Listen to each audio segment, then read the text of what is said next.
Jennifer Crumbley found guilty of involuntary manslaughter for the four students that her son Ethan Crumbley executed at Oxford High School in 2021. This is a case that has had a lot of people talking, a lot of us wondering, well, what could the repercussions be from this if found guilty or if found not guilty? We now know the answer. It is, in fact, guilty. We're going to take a listen to some of the testimony from the trial, from the very mouth of Jennifer Crumbley. And we're also going to be taking a listen and watch, if you will. If you're listening to us, we are also on YouTube where you can watch this.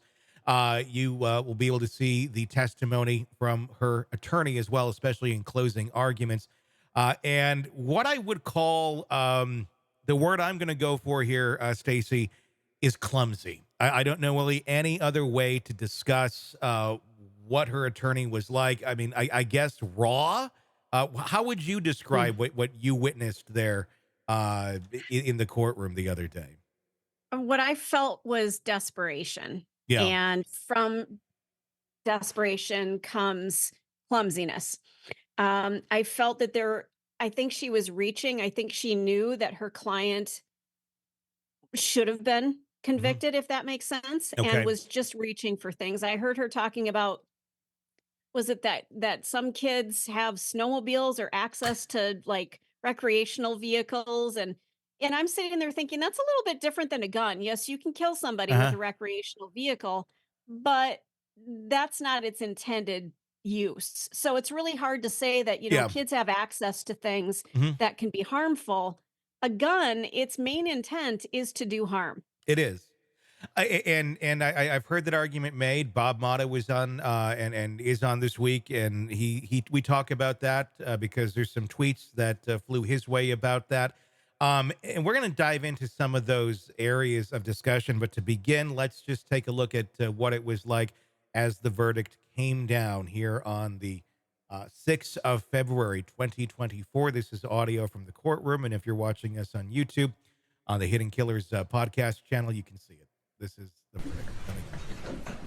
Ladies and gentlemen, I've been informed that you got a verdict. Is that correct? That is correct. Are you the court person? I am. Could you please read your verdict? Individually? Sure. Okay. On count one of involuntary manslaughter as to Madison Baldwin, we find the defendant guilty of involuntary manslaughter.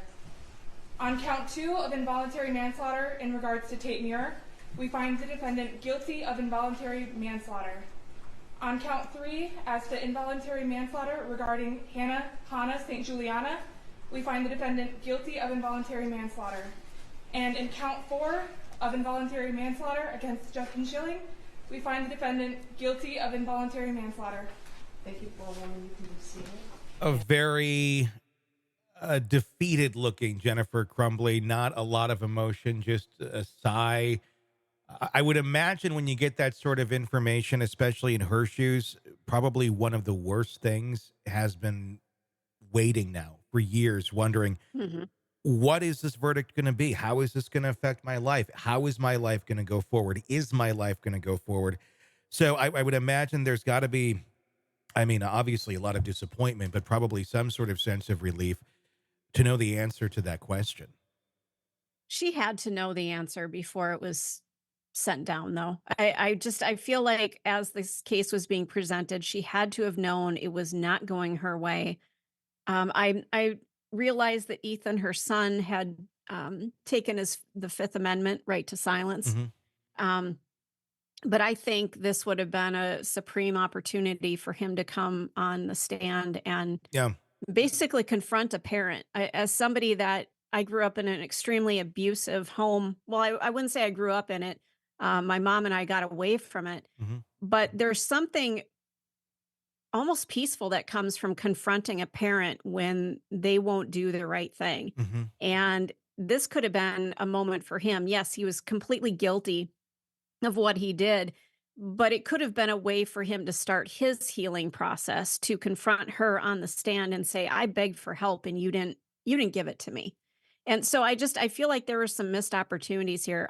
Obviously, that's just my opinion, Yeah. but I both of them And dad, when's dad going to be held accountable? Oh, This well, entire that's coming family up. is just messed up. I think we already know the answer to that, and I think Dad now, I would imagine, is feeling well. We know the verdict there, considering Right. he is the one who actually provided the weapon. What is interesting, though, is the fact that they did try her first. They're going to go with the case that is more likely to uh, garner a guilty verdict than the other. So they went with her first. I think they felt there was more accountability there on her part, even though the gun, in fact, was purchased with Dad, and Mom was not there when it actually took place. I think that was part of the argument that was trying to be made by Crumbley and her attorneys, was that I didn't know it was happening. They got it, but then it came out that there wasn't a whole lot of ways that they were keeping that gun away from the child, at least not reasonable ways, other than ways that maybe they told themselves would work. Obviously, it's not something that they succeeded in. Let's take a listen to some of her testimony. This is Jennifer Crumbley on the stand talking about the moment that she learned about what her son had done. And on that date, when you went, it was the 26th, correct? Yes, correct. Do you know, when you left your house, did you know what James and Ethan, your son, were going to be doing that day? No, they were sleeping when I left. Okay, when you got home, were they home or were they where were they? They weren't home. Did they ever come home? Yeah, I texted my husband and asked where you're at, and I believe he called me and told me that him and Ethan were at the Acme firearm store looking at guns, Okay. and then they came home from there. Okay, did they purchase a gun that day? They did. Okay, the prosecution brought in exhibits showing the receipts, all that. You weren't with them when they bought the gun, correct? No, I was not. Okay.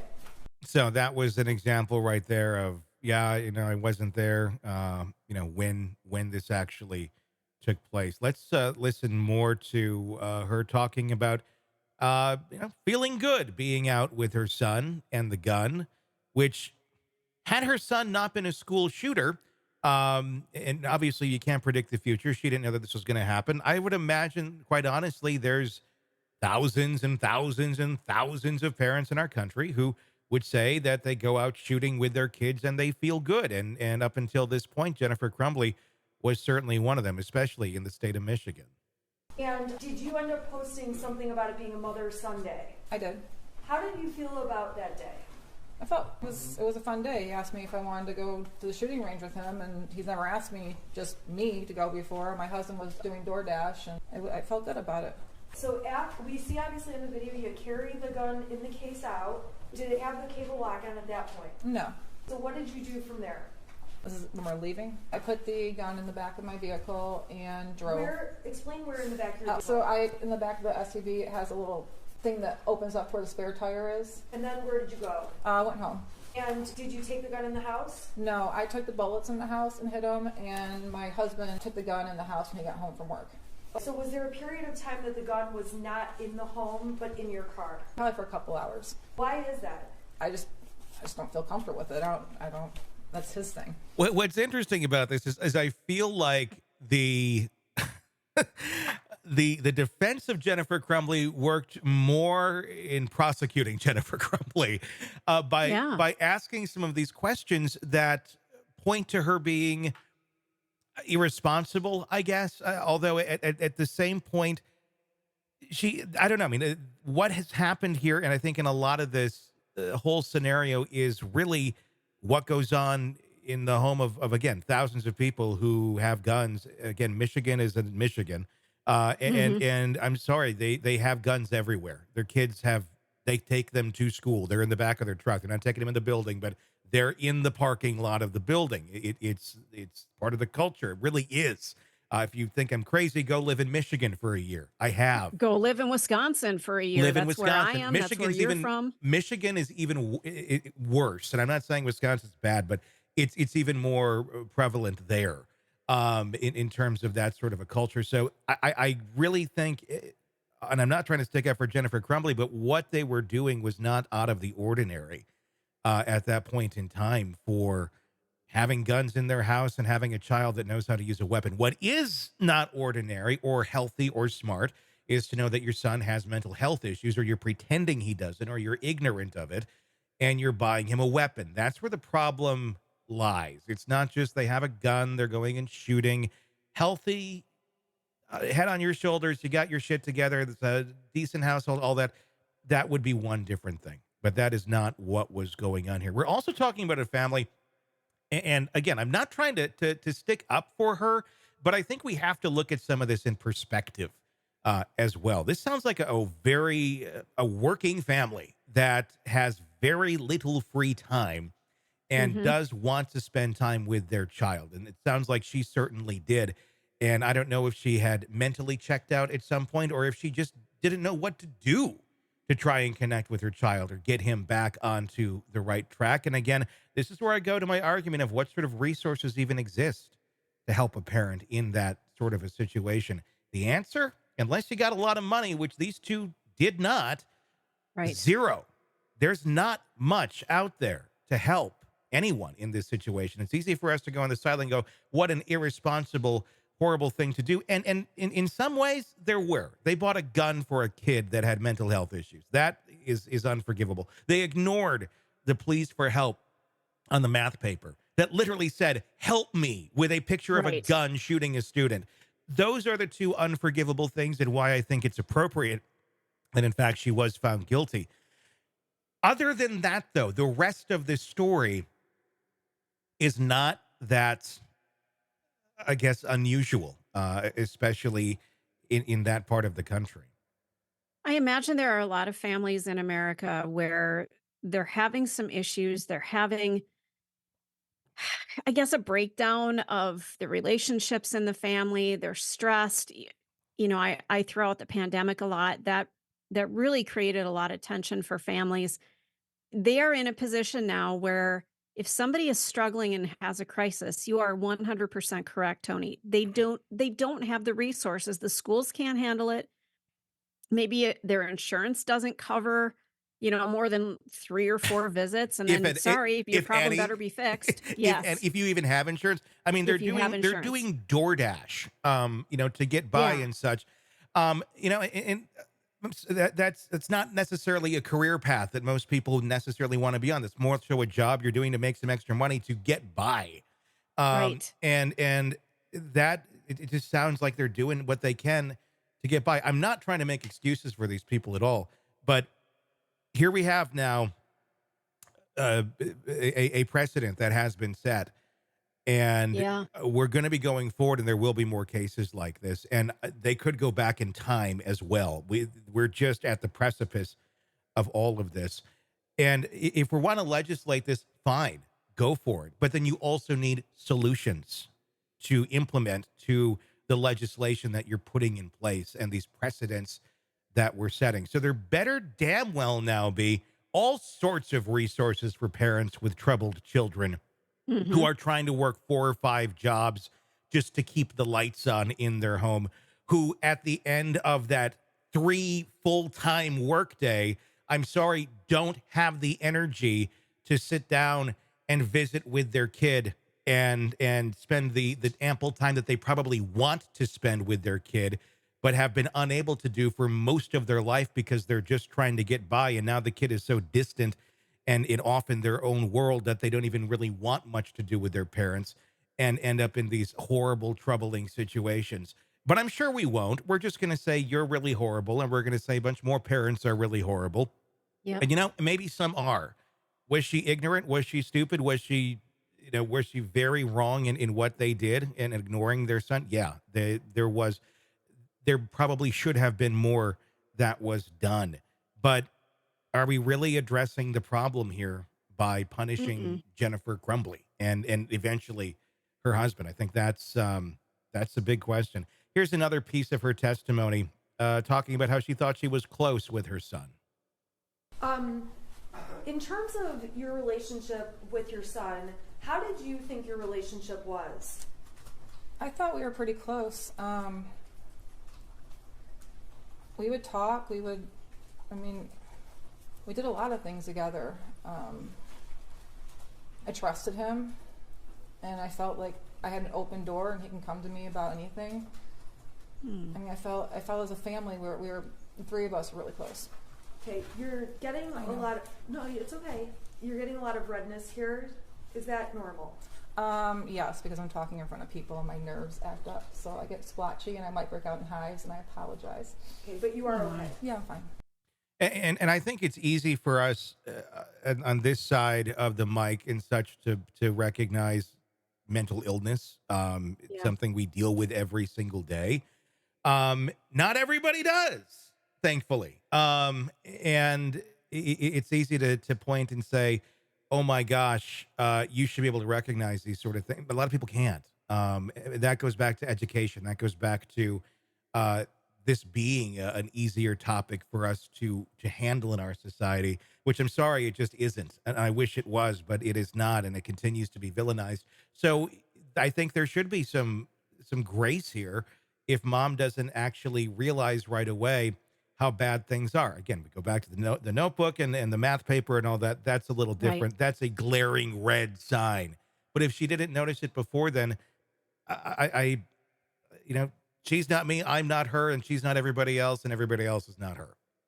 It just seems like they've been coping and just trying to scrape along a Yeah. living, whether it's emotionally, financially, physically, all of it. They're just barely Mhm. freaking getting by, if at all. Yeah. And he slipped through the cracks. And like you said, we're not trying to make excuses.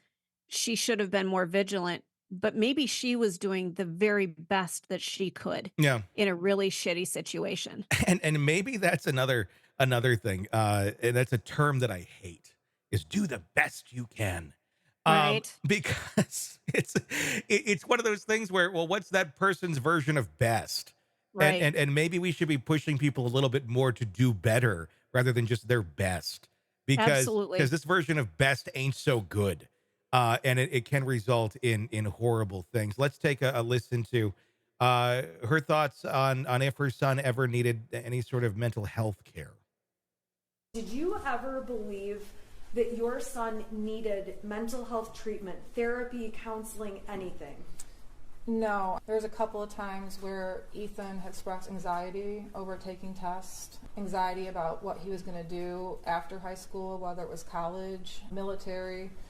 So he expressed those concerns to me, but not to a level where I felt he needed to go see a psychiatrist or a mental health professional right away. No. Did you ever deny him or say, no, I'm not going to take you to a mental health professional? Did he ever ask you? No, I mean, one time when he was talking about what he wanted to do for his future, we did, my husband did call his school counselor to try to talk to him. Was that a mental health issue? No, it was more or less addressing what was upsetting my son at that time. And what was upsetting him? The fact that he didn't know what he wanted to do. So if that's true, or if that's, all that they were seeing in their home, which may have been, it doesn't sound like he was necessarily running around screaming, I'm going to go shoot up the school directly to them. But there were certainly signs. And then again, we have to take a look if now that she's guilty, parenting, how in depth does a parent need to go to make sure their kid's not going to go shoot up the school? What sort of privacy does that child have? What rights do they have? I mean, it's one thing when they're younger, but when you get to 15, 16, 17, 18, if you've never had a kid in your house that age, then you don't know what the hell you're talking about. Exactly. You just don't, because it's a different world. They change dramatically in terms of their mindset, and they're not always in the same planet as the rest of us. But they think that they have the rights of everyone else, but they're too young really to be there.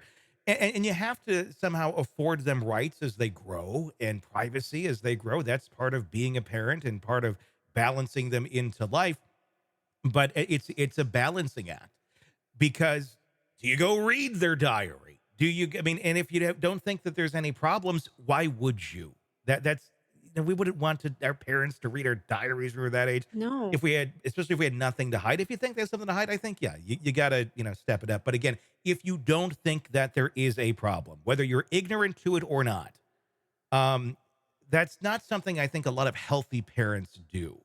Well, and don't forget too that a lot of these tools, when we say diary or journal, Mhm. in our day, they were tangible. Yeah. Now they're digital. So Yeah. they're under lock and key. You may not even know it exists. It's one thing if you kept it under your bed and Yeah. your brother got to it. Yeah. It's different now that it's on your phone. So they may not have even known that anything existed like that. Here's another piece of the trial where they're talking about his journal entries. Yes, shooter writes, my parents won't listen to me about help or therapist. Sir, in that journal, were there entries about the shooter's desire to obtain a 9mm handgun?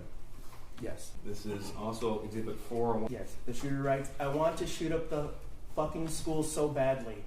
Soon, I'm going to buy a 9mm pistol. Sir, were there any passages regarding the shooter's plan for the actual shooting? Yes, there were. Yes. Shooter writes, I'm about to shoot up the school and spend the rest of my life in prison.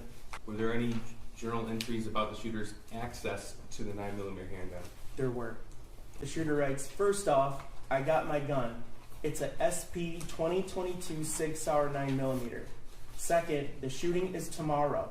I have access to the gun and the ammo. I am fully committed to this now.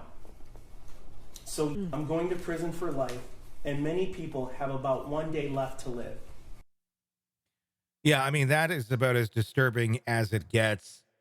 Yeah. And unless you're reading your kid's diary, I mean, again, the kid obviously was troubled. But to what extent were they truly aware of it other than, I mean, the notebook entry, which I should also note, the school themselves said, he's better off here with his peers. It's okay. Which is weird.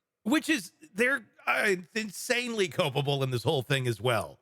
Mhm. And if you're the parent and maybe you're not the best at parenting, which is a lot of parents, Yep. and the people that you're relying on to give you advice on your child, and if they're good at it, they should be coming to school, if they should not be, and just because the person has the title of counselor, but they have zero experience in any of that field, which is the case in this case, you're not necessarily going and checking credentials either. You're relying on, if the school is telling you this and they're saying, yeah, it's okay, you can come here, you're probably going to go with that. Especially if you're What working else? Yeah. multiple jobs and you have no other option and you're afraid he's going to kill himself at home. And the school's saying, it's okay, we got this. Obviously you don't. 100%. And especially if you don't have the resources. Mhm. And I just, man, they're in such a shitty situation. Even if they wanted to get him help, they didn't have the resources. Yeah. So what would they have done? Well, I mean, the kid, there should have at least been an attempt into counseling and some sort of mental health help. But again, I don't know them very well at all, other than what we've seen. But again, it's a matter, do you have the resources? Because guess what? If you don't have insurance, want to pay a couple of $100 for that hour? And oh, by the way, if you wanted to do anything for you, you're going to have to go every single week and maybe multiple times for a kid that's like this. Oh, you're working DoorDash with no benefits. Yeah, that's going to get you a lot of money. That'll help. I've seen so many posts on Reddit about DoorDash and people complaining about the outrageous drives that they've been put on to earn $4. Yeah. There is no way DoorDash, and we're not bashing DoorDash, but there's no way that extra job would have provided them the means to get him the help that he needed. No, At all. there really isn't. Here's more of her testimony in court. Now, the one thing that seemed consistent with your son, to you at least, is his desire to obtain a weapon. Is that right? I wouldn't say that, no. He had a consistent desire to obtain a weapon. Not to me, he did not. Okay. You didn't know about the 9mm? Oh, I knew about it. Okay. You didn't know about the 22s? I knew about them. And in fact, you posted on Instagram that he got himself a 22 Correct. in June of 2021. Correct. And from that time up until the November 26, 21 purchase, he was wanting to get a 9mm. I know him and my husband had discussed getting a 9mm. I'm not part of those conversations. But you knew about it. I knew, but not that he was so, however you described it. Sorry, Jennifer, you can only bury your head in the sand so long before it comes to bite you in the ass. And it did bite her in the ass, clearly. And I think that's exactly what and why she was found guilty and why she should have been found guilty. Because that right there was a prime example of, I didn't know about it, but you knew they were talking and he's disturbed. Like, you did. You didn't want to admit it. You didn't want to come to the realization or the acceptance that your son is really fucked in the head and needs help, because you didn't think anything like this would actually go down. And then it did. And now you're like, oh shit, I didn't know. Here's a little bit more of her testimony before we wrap up this segment and take a listen to her defense counsel's closing arguments, which you'll want to stick around for that circus. Here's this. It was surprised to me that they went to the gun store that day. Okay. It was not surprising to me that they purchased a gun that day. And it didn't upset you that it bought a gun? No, it did not. It upset you that it cut into your Christmas tree shopping time, but it didn't upset you that it bought a gun? Correct. Okay. And you told us that it was, in your words, James's responsibility to take care of that gun. Correct. Okay. Now, you don't deny that, at least according to the cell phone evidence, the photographic and video evidence, you're the last adult to have possession of that gun. Correct. Okay. You were with him at the range on November the 27th. Correct. You saw your son shoot the weapon. Correct. You saw him shoot the last practice round before the shooting on November 30th. At the range? Yeah. Yes, correct. You saw how he stood. Honestly, that didn't mean anything to me at that time until this whole case came about, and I've learned what a shooter's stance is. So, He knew how to use the gun. yes, he did. Okay.